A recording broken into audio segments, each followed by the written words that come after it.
Всем привет!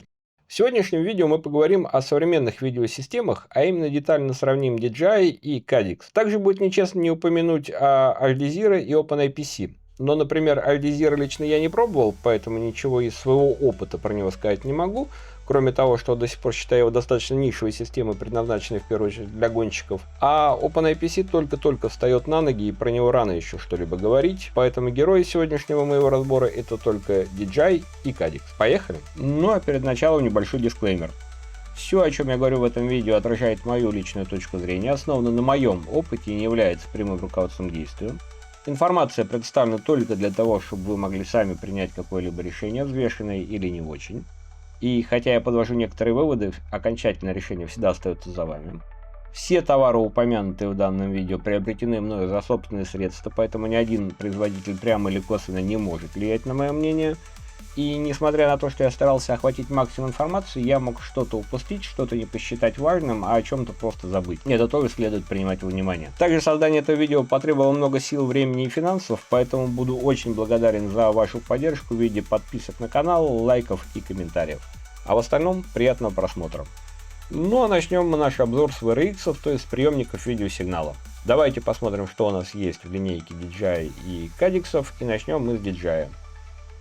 В актуальных у DJI это Goggles 2, AKG2, это Integra и Goggles 3, не так давно вышедшие на рынок. Также у них присутствует пара устаревших моделей, это Goggles V2 и Goggles первой версии. Если Goggles первой версии уже действительно стоит вписать со счетов, то Goggles V2 еще вполне себе рабочая модель, она поддерживает современные все их передатчики. Поэтому пользуется спросом на вторичном рынке, и ее тоже не стоит сбрасывать со счетов, если вы решаете зайти в хобби на цифре от DJI максимально бюджетно. Что у нас есть по приемникам от Caddx? От Caddx актуальных у нас Goggle X, их топовые очки. Goggles L это шлем, не так давно вышедший на рынок бюджетного уровня. И Avatar VRX, который представляет из себя нашлепку для аналоговых очков, позволяющий превратить ваши старые аналоговые очки в приемник цифрового видеосигнала, подключаемый по HDMI. Ну и невзирая на не столь длительную историю Caddx, у них уже есть тоже устаревшая модель читающаяся, это Goggles V1. При этом, невзирая на то, что он снят с производства, он вполне себе опять-таки актуален. Плата приемника видеосигнала у него та же самая, что и в Goggle X, то есть в Goggle X они просто без изменений взяли и поставили эту плату, поэтому, рассматривая вариант входа на Volksnail и Caddx в цифровой FPV, вы можете посмотреть на вторичном рынке Goggles V1. Вполне удачный и летабельный вариант. Давайте посмотрим на них поближе, и начну я, как ни странно, с устаревших уже считающихся V2. Почему я про них вообще буду говорить, вы поймете, может быть, чуть позже. В первую очередь давайте посмотрим на их характеристики. Обратим внимание на частоту обновления дисплеев 120 Гц. Поддержку питания от 2 до 6S и наличие AV-входа, позволяющего подключить аналоговый видеоприемник. Ну и давайте перейдем к актуальной линейке от DJI, которые представлены, как напоминаю, Goggles 2, Integra и Goggles 3. Смотрим на их характеристики и видим, что частота внезапно вдруг уменьшилась у всех до 100 Гц. Больше нет 120 Гц. Кто-то говорит, что эти 20 Гц замечает, кто-то бьет себя пяткой в грудь, что это прям очень критично. Тем не менее, 100 Гц это факт для всей современной линейки DJI. В поле зрения не стоит на самом деле настолько сильно обращать внимание. 51 градус для G2 и 44 для Integra и Goggles 3 вполне нормальное поле зрения, удобное для того, чтобы вы могли одним взглядом охватить весь экран. Что у нас еще здесь интересного? Задержка от 30 миллисекунд или от 24 для Goggles 3. На самом деле это задержка по факту задержка будет больше. То есть, в принципе, можно считать, что у всех трех моделей задержка примерно одинаковая. Вес у Goggles 2 меньше за счет того, что у него отдельная батарейка. Как вы видите, у Integra и Goggles 3 батарейка уже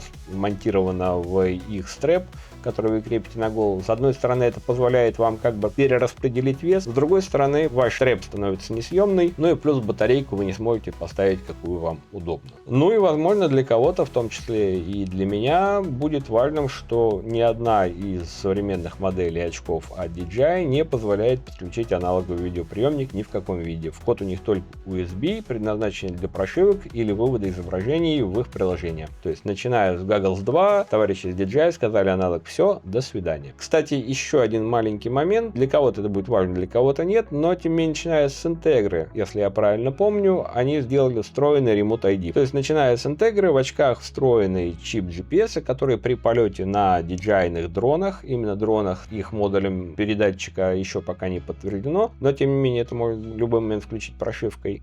При полете с дроном передает координаты не только летящего в воздухе дрона, но и местонахождения пилота. Это тоже следует принимать во внимание. Теперь посмотрим, что у нас есть у Caddx и Walksnail поближе.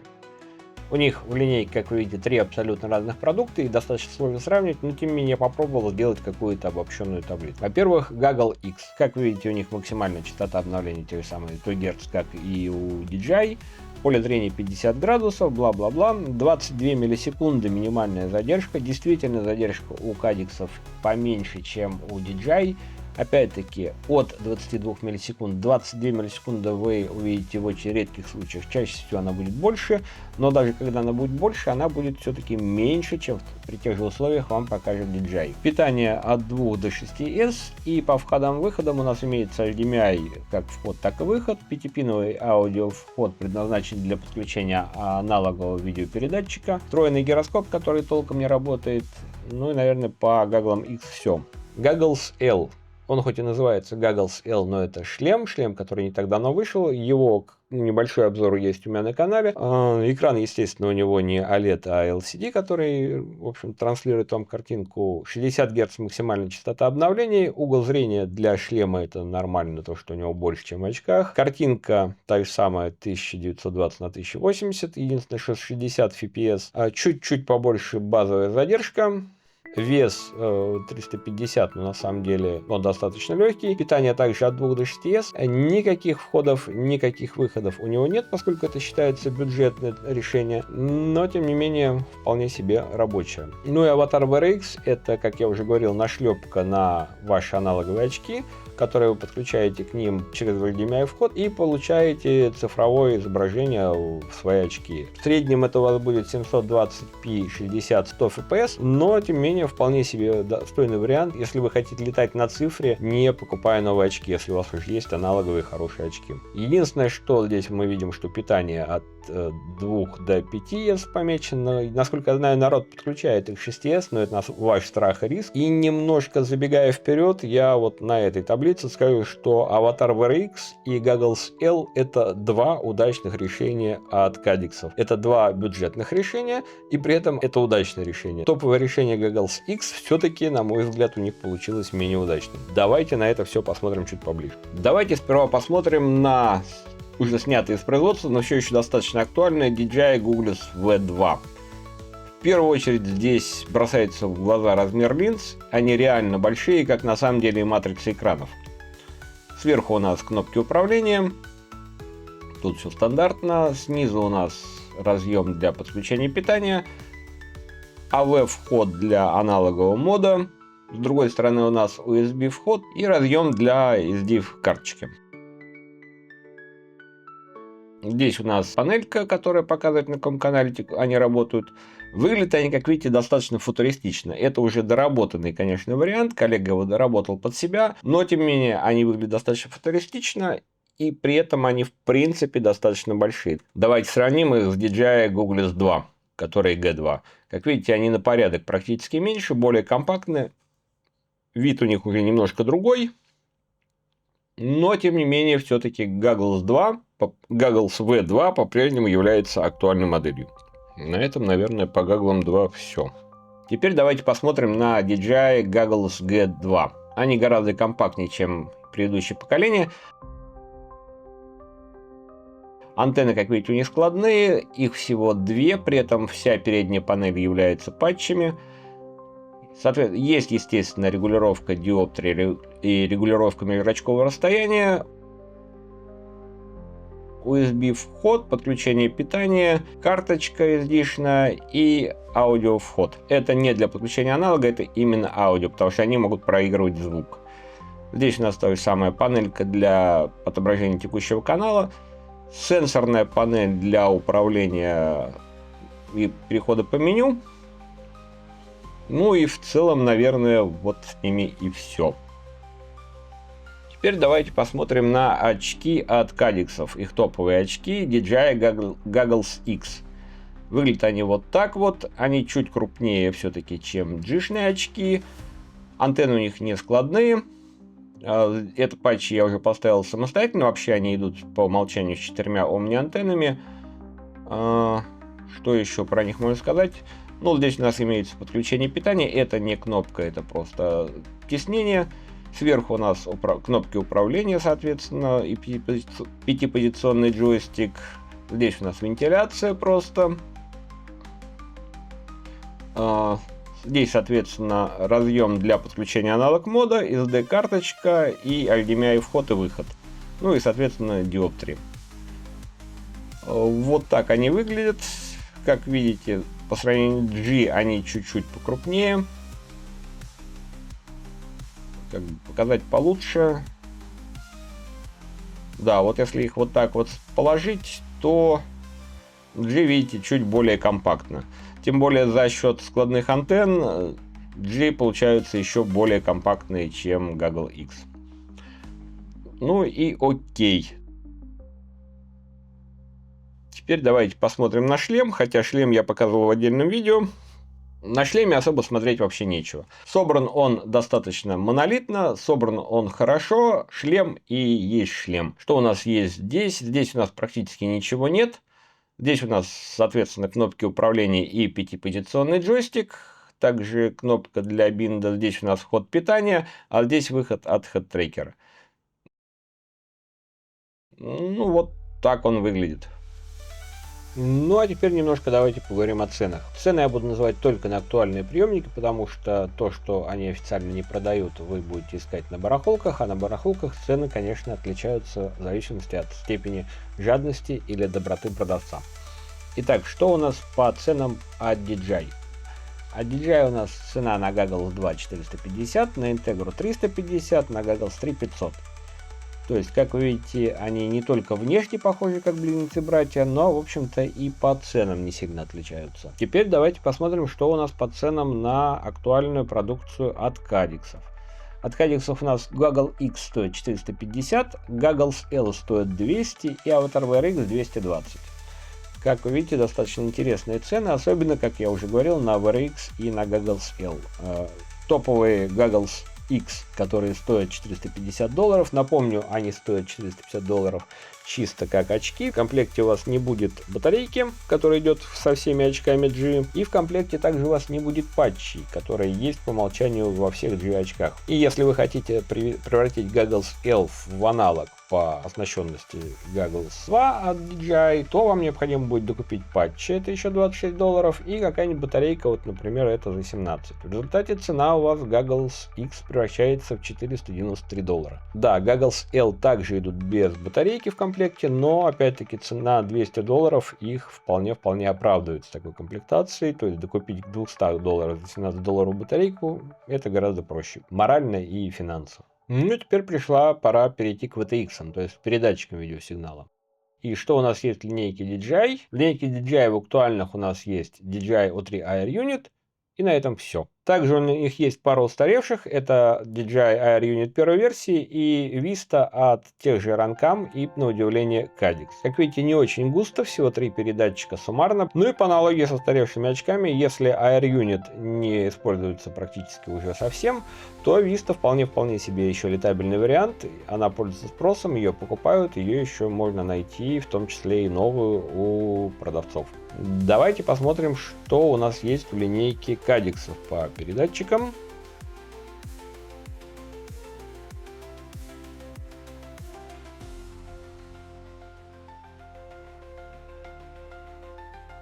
И, как мы видим, в актуальных у них достаточно приличный список. И хотя, на самом деле, я бы сказал, что они все базируются на 3 разных вариантах, а то даже на 2. Тем не менее, у вас всегда есть еще выбрать варианты с записью в себя изображения, варианты без записи в себя изображения, вариант от 1С, который позволяет питать передатчик, до варианта, который использует 2 Вт мощности. Ну, на самом деле, не 2 Вт, там поменьше, потому что они просто посчитали немножко по-другому, но тем не менее. В том числе у них есть передатчик датчик, который сопоставим с DJI O3. Это Volksnail Moonlight VTX. Он позволяет записывать в себя 4К изображение, хорошая камера, стабилизация, все дела. То есть линейка Cadix в плане передатчиков гораздо обширнее, чем у G. Давайте теперь взглянем на передатчики, которые у меня имеются и которые я могу вам показать. Давайте посмотрим на DJI O3. Выглядит это вот так вот. Стандартная конфигурация, коробка со входом USB и SD-карточкой.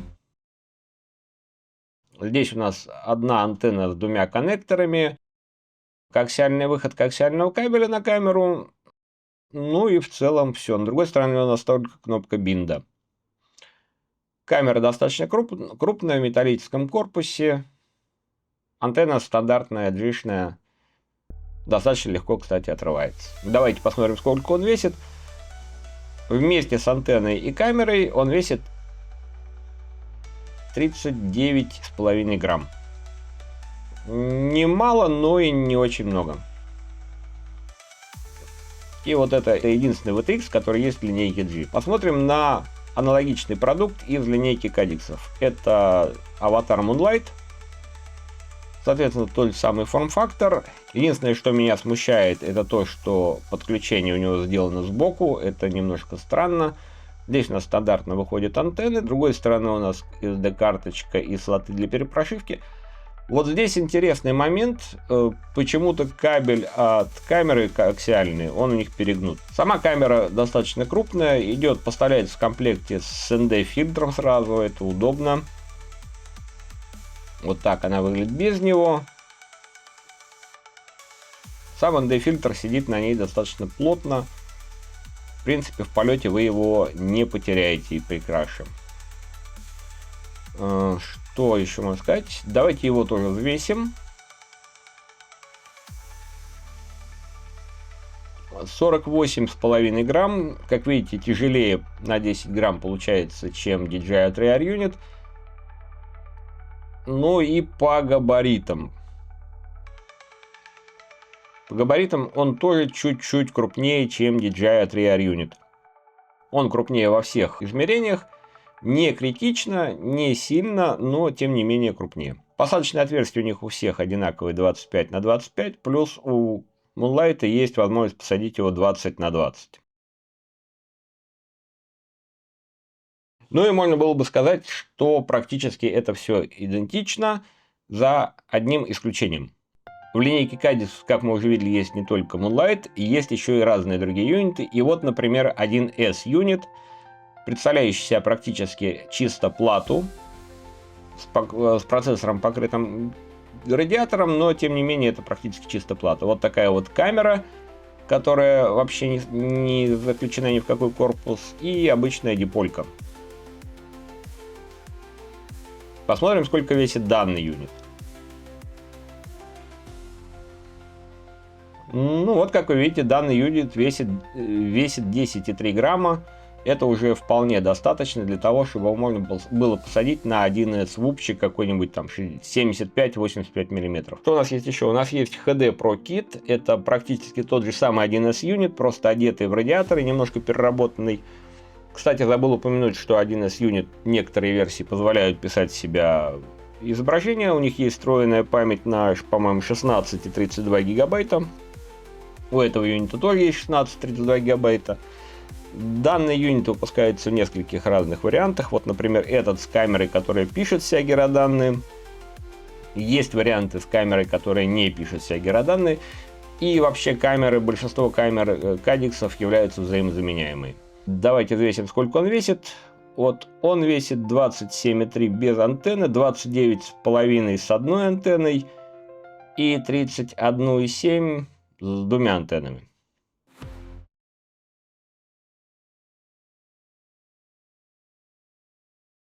Ну и вот так вот выглядит у нас линейки VTX. Линейка VTX от DJI и линейка VTX от Cadix. 1С юнит, HD нано-киты различных версий и Avatar Moonlight. Ну, как вы видите, в отличие от DJI, у Cadix есть еще выбрать, и это тоже следует принимать во внимание. Теперь давайте поговорим о камерах. Камера достаточно важна в нашем деле, поэтому что у нас есть у DJI и у Cadix. Поскольку у DJI всего один передатчик, то и камера у них, как ни удивительно, одна. При этом стоит она $109, с учетом того, что новый целиком O3 Air Unit сейчас стоит $179. Получается, что сам Air Unit стоит $70 и $109 стоит камера. Мне кажется, они будут корректировать эту цену, но тем не менее на данный момент это так. Что у нас есть по камерам у Cadix? Вот я вот просто покажу вот так вот, потому что расписывать характеристики каждой камеры здесь было бы слишком много. Самое главное, о чем здесь можно сказать, о том, что минимальная цена за камеру у Cadix это $35. И максимальная цена за камеру, которая позволяет записывать видео в 4К, поддерживать стабилизацию и все прочие дела, это $70. Камеры у них совершенно различны, то есть у них есть камеры, которые позволяют записывать героданные, камеры, которые не записывают героданные, камеры, которые весят вообще ничего, камеры, которые снимают 4К, как я уже сказал. Кстати, да, единственный момент, большинство из этих камер используются именно в качестве курсовых камер, то есть у них максимальное качество видео, которое они тебе передают, это 1080p. 4К камера у них только одна, но в качестве курсовых камер они вполне справляются со своей задачей, и при этом я бы хотел сказать, что в некоторых моментах, а именно в условиях недостаточного освещения, они справляются со своей задачей гораздо лучше, чем камера от O3 Air Unit. То есть в вечернее время, где-нибудь на закате, где-нибудь на рассвете, вам будет лучше видно, куда вы летите и куда вы садитесь в камеру от Cadix, чем в камеру от G. Ну и все-таки, чтобы сделать небольшое сравнение, давайте посмотрим на их топовую камеру, которая снимает 4К. При этом она стоит $70. И, как вы видите, основные характеристики у нее не сильно отличаются от камеры от G. Единственный момент, что картинка все-таки, которую она выдает, чуть-чуть похуже. То есть, если сравнивать, какая камера пишет лучше картинку при яркий солнечный день, именно в качестве, ну, не коммерческого, но, тем не менее, приличного видео, которое не стыдно кому-то показать, то у G будет картинка чуть-чуть получше. Вполне возможно, что Cadix это могут допилить на уровне прошивки, потому что там проблема в первую очередь именно наверняка в прошивке, но тем не менее на данный момент это так. При этом основные характеристики у них практически идентичны, а в целом они отличаются только ценой, при этом Cadix выигрывает. Теперь давайте поговорим про дальность. Что у нас по дальности от DJI и что у нас по дальности от Cadix. Итак, у DJI достаточно интересная получается ситуация. В зависимости от того, какие очки и какой передатчик вы используете, вы будете получать разную дальность полета. В случае, например, если вы используете Vista или первый Air Unit и летаете на Goggles V1, V2, вы получаете 13,4 км. Если вы используете O3 Air Unit плюс Goggles V2, G2 и Integra, 23,4. Vista и первый Air Unit и Goggles G2 Integra 30 км. При этом следует понимать, что это ограничение чисто софтварное, зашито на уровне прошивки. Вы получите отвал видеосвязи, даже если у вас еще вполне нормальное приличное качество передач. То есть вы могли бы еще лететь, нет, вам просто выключат экран. На практике же мне удалось просто вот на свежесобранном дроне с очками в стоке и с антенной стоковой на O3 Air Unit улететь 5 км в одну сторону. Можно было бы лететь еще чуть больше, я не стал рисковать, развернулся, полетел обратно. Но тем не менее 5 км в одну сторону на стоке вы получаете спокойно. И напомню, что это дрон, а не самолет. На дроне больше помех, на дроне сложнее улететь так же далеко, как и на самолете. Что у нас по дальности от Cadix Foxnail? У них нет никакого зашитого ограничения по дальности, но на практике вам требуется подбирать антенны. То есть стоковые антенны, с которыми идут практически все продукты Cadix, требуют утилизации и замены на новые. Народ умудряется улететь, вот я недавно смотрел, люди летают на 30 с лишним километров на самолете, но у них абсолютно все полностью помененные антенны, как на передатчиках, так и на приемниках, но результат, тем не менее, вот такой вот есть. И давайте поговорим теперь немножко про обновление прошивок.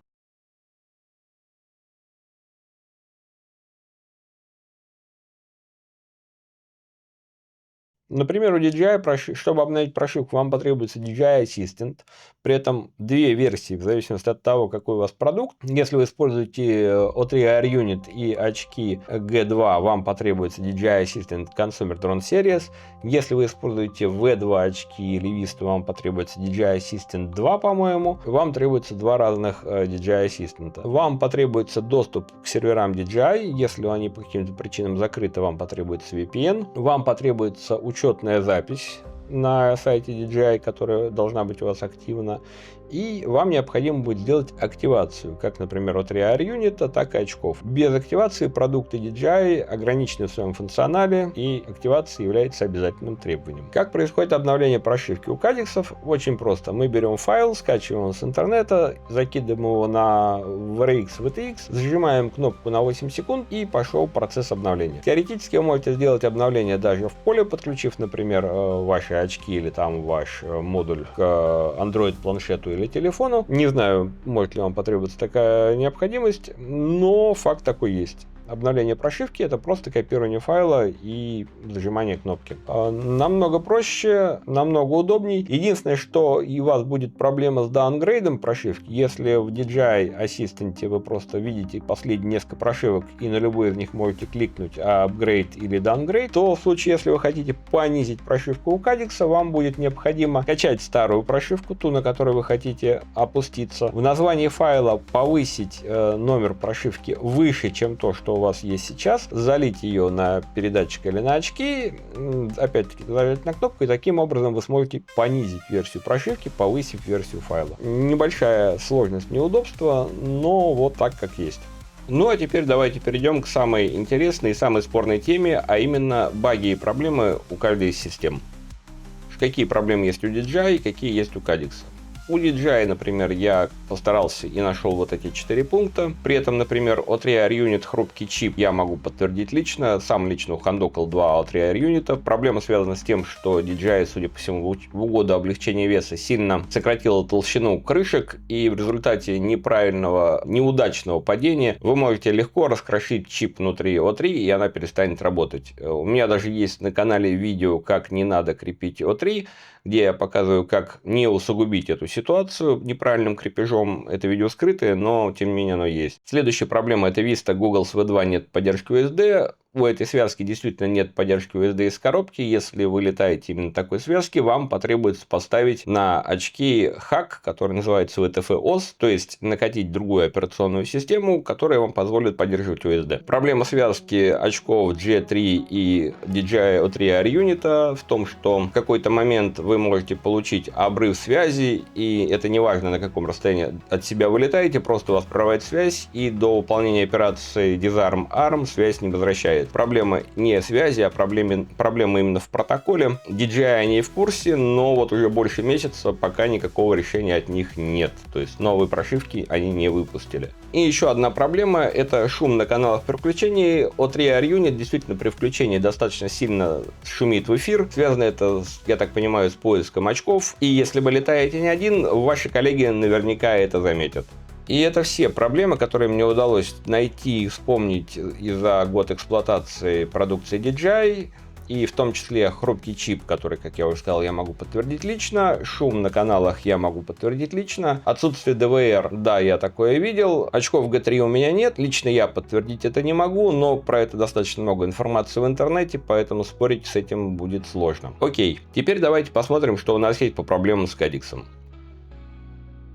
Первая проблема — это выпадающие кадры из DVR. Если во время полета у вас была неустойчивая связь, если в какой-то момент линк пропадал или становился крайне низким, вы можете пролететь и обнаружить на DVR, что он у вас вместо 60 кадров в секунду будет 58, 56, я даже встречал 54. Для просмотра DVR никакой проблемы в этом нет, а вот если вы пытаетесь это где-то монтировать или пытаетесь синхронизировать с этим звук, вот тут у вас будут проблемы. Проблемы явно на уровне прошивки, это можно пофиксить, и из этого следует следующая проблема. Это проблема с 38-й прошивкой. Теоретически, как удалось выяснить экспериментальным путем, информация не 100% подтверждена, но есть очень сильные подозрения, что, например, выключающиеся линзы, с которыми я уже сталкивался несколько раз, в том числе и во время первого полета на Goggles X, связаны именно с 38-й прошивкой. Мне достаточно проблематично будет откатиться назад, поскольку я использую и шлем, и очки. Шлем поддерживает только последнюю прошивку, соответственно, юниты должны быть тоже на последней прошивке. прошивки. Кадиксы единственный раз за всю историю выпуска прошивок сделали обратную несовместимость. То есть 38-я прошивка несовместима с 37-й. Если у вас что-то на 38-й прошивке, вам либо надо откатить ее на 37-ю, либо все остальное поднять до 38-й. Пока на данный момент, если у вас нет острой необходимости в 38-й прошивке, например, в виде шлема, рекомендуется все-таки, наверное, откатываться на 37-ю как менее проблемную. Хотя и 38-я является официальной стейбл прошивкой.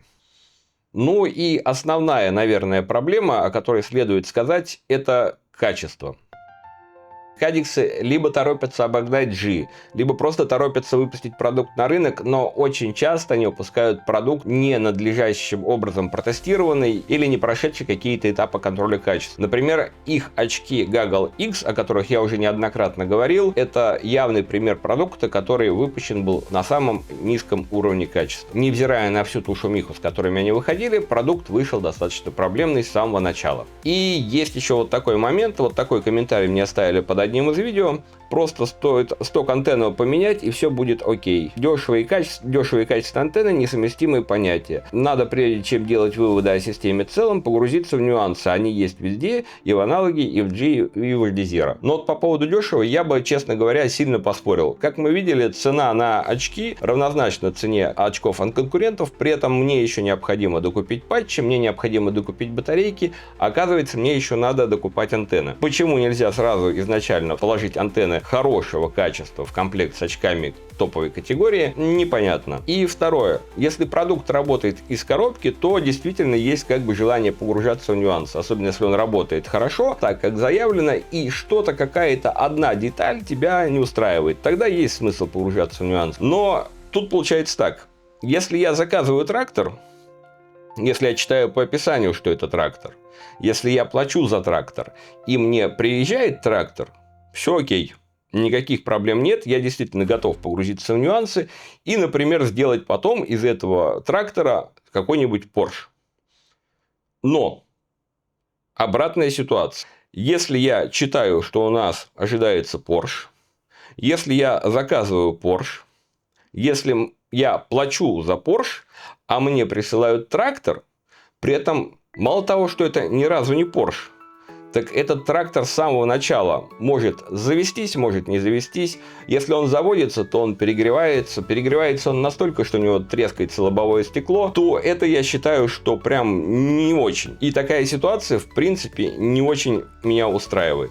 И если кто-то не понял, то речь здесь идет, конечно, не о Porsche и не о тракторе, а речь идет опять-таки о тех самых Goggle X, которые с самого начала с завода приехали перегревающиеся, у которых с самого начала перегорал OLED-дисплей из-за этого самого перегрева, у которых вам нужно было поменять радиатор, у которых вся плата была измазана термопастой. Ну, как бы очки хорошие. Система хорошая, реализация на 0 из 10. И вот если я, как конечный пользователь, заплативший немалые деньги, превращаюсь в бета-тестера продукта, то меня это не устраивает. При этом, опять-таки, если бы я вошел в систему и закончил свое знакомство с системой от Кадиксов очками Goggle X, у меня было бы строго однозначно негативное к ним отношение. Но они выпускают Goggle L, выпускают Goggle L безо всякой шумихи, безо всяких обещаний, выпускают продукт, который явно дает вам больше, чем он стоит. И если это действительно как бы отсылка к тому, какие продукты собирается делать Кадикс в дальнейшем, я это приветствую двумя руками. Если это случайная флуктуация, то это очень печально. И да, как бы все замечательно. Когда Кадиксы узнали, что очки у них перегреваются, они начали рассылать бесплатно людям радиаторы, они начали делать инструкции, как правильно вымыть термопасту со всех чипов и со всех ножек. Но это, опять-таки, я напоминаю, совсем не то, что ожидает конечный потребитель, покупая продукт верхнего ценового сегмента. Также не лишне вспомнить первые версии 1С модулей, которые они выпускали, у которых практически 50% продукции было браковано. Они горели у вас на столе, они горели у вас в полете, они могли изначально к вам приехать бракованными. И опять-таки, да, их можно было теоретически поменять по гарантии, и Кадиксы действительно это меняли, но это совершенно не пришлось бы делать, если бы с самого начала был хороший контроль качества. Поэтому, конечно, качество у ранних кадиксов оставляет желать лучшего и вызывает не всегда позитивные эмоции. Я не очень хочу, купив продукт верхнего ценового диапазона, постоянно его разбирать, что-то в нем менять, что-то в нем переделывать, доделывать баги, которые не были исправлены в момент сборки. Это все не то, чем должен заниматься конечный потребитель. И в том числе конечный потребитель не должен вести постоянные переписки с поддержкой. Ну и в принципе с багов и проблем мы вполне логично переходим на поддержку. А именно мифам и легендам, которыми окутана поддержка DJI, например, и кадиксов, в первую очередь кадиксов. А во многих чатах можно встретить сообщения наподобие вот такого, смысл которых сводится в том, что поддержка у кадиксов супер, у всех остальных отстой. При этом, если спросить такого человека, который так утверждает, а вы что-нибудь кроме кадиксов вообще пробовали и пробовали ли обращаться в поддержку других производителей, то 99,9% оказывается, что нет. Это абсолютно голословное утверждение, которое человек вот просто для себя так решил, и ему так проще думать. На самом деле это абсолютнейший миф, это абсолютнейшая ерунда, потому что, вот, например, у меня есть случай с теми же самыми переставшими работать U3, один из U3, который после небольшого падения у него треснул чип. Я обратился к продавцу, продавец запросил у меня DVR, продавец запросил у меня видео того состояния, в котором на данный момент находится AirUnit, я это все дело записал, отправил ему. В течение пары часов он согласовал это с DJI, разрешили гарантийную замену, мне прислали трек-номер для обратной отправки. Так что поддержка на самом деле у обоих компаний хорошая. Просто в одну людям приходится обращаться чаще, поэтому вокруг нее и начинают нарастать такие мифы. Не верьте этому, обе компании вас в случае чего не бросят. Ну и давайте уже подводить некоторые итоги, потому что видео и так получается достаточно большим. И начнем с фактов, с которыми сложно спорить, которые являются объективной реальностью. Если вы летаете на вупчиках 1С 75-85 мм, то ваш вариант это только Cadix или Альдизира. Но поскольку Альдизира мы не рассматривали, остается только Cadix. Потому что просто в линейке G нет никаких видеопередатчиков, которые вы можете установить на подобного рода вупы. Если вы летаете на дронах от 2С и больше, то, естественно, вариантов у вас тоже становится больше. Здесь вы уже можете установить дополнительно DJI, и тут все будет зависеть от целей, для которых вы используете данный дрон. И третье, немножко спорное может быть утверждение, но если вы летаете на дроне и не хотите использовать внешнюю камеру, а при этом вам необходимо получать картинку, по крайней мере, около коммерческого использования, то ваш выбор на данном моменте будет тоже только DJI. Как я уже говорил ранее, камера от кадиксов для Moonlight, единственная камера, которая пишет 4К, это Moonlight, она чуть-чуть не дотягивает по качеству видео до DJI. Как и DJI, чуть-чуть не дотягивает по качеству видео до современных GoPro.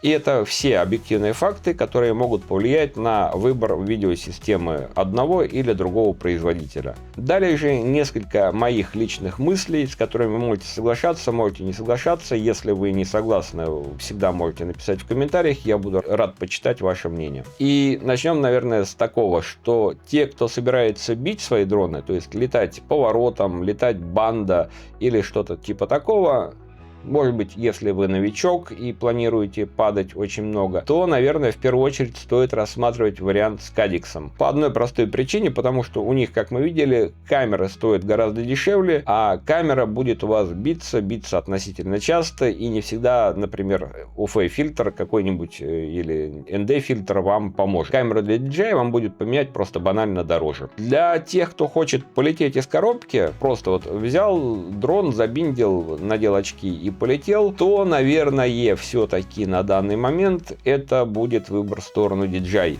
Лично мое мнение, это DJI просто-напросто по одной простой причине. Качество и контроль качества выпускаемых продуктов у них на данный момент выше. В этом случае вам не придется ни в чем разбираться. Вы действительно установили видеосистему, заминделись и полетели, не думая ни о чем. Если вы летаете на аналоге, у вас есть хорошие аналоговые очки и не хотите покупать вторые очки, но тем не менее хотите посмотреть на цифру, то вам тоже стоит посмотреть в сторону кадиксов, а именно в сторону их нашлепки Avatar VRX, которая позволит вам с хорошими очками иметь картинку 720p 100 fps, цифровую картинку в ваших аналоговых очках. И единственное, что требуется от ваших очков, это наличие HDMI входа. Те, кто хочет войти в цифру очень бюджетно, хотя и с некоторыми ограничениями, то им стоит посмотреть в сторону кадиксов, потому что, как мы уже видели, шлем за $200 и, например, какой-нибудь Unit 1S там, или HD Nano в районе $100, это $300 за цифровизацию вашей видеосистемы. В принципе, достаточно бюджетно. У DJI это обойдется вам минимально в $600. Ну, не бюджетно, согласен. Тем, кто летает в компании, часто летает в компании, тоже рекомендую в первую очередь смотреть в сторону кадиксов, благодаря тому, что он меньше шумит на соседние каналы, и благодаря тому, что у него можно включить Race мод, то есть у вас будет обычный стандартный Race банд для аналога. Вы сможете летать со своими друзьями, которые летают на аналоге, совершенно им не мешая. Я постарался по максимуму предоставить информации об особенностях каждой видеосистемы в данном видео, но, естественно, принимать решение предстоит вам и только вам. Можете основываться на моей информации, можете не основываться, это абсолютно ваше решение. Всем спасибо, кто досмотрел до этого момента. Ставьте лайки, пишите комментарии, подписывайтесь на канал. Всем буду рад, всем счастливо и до новых встреч.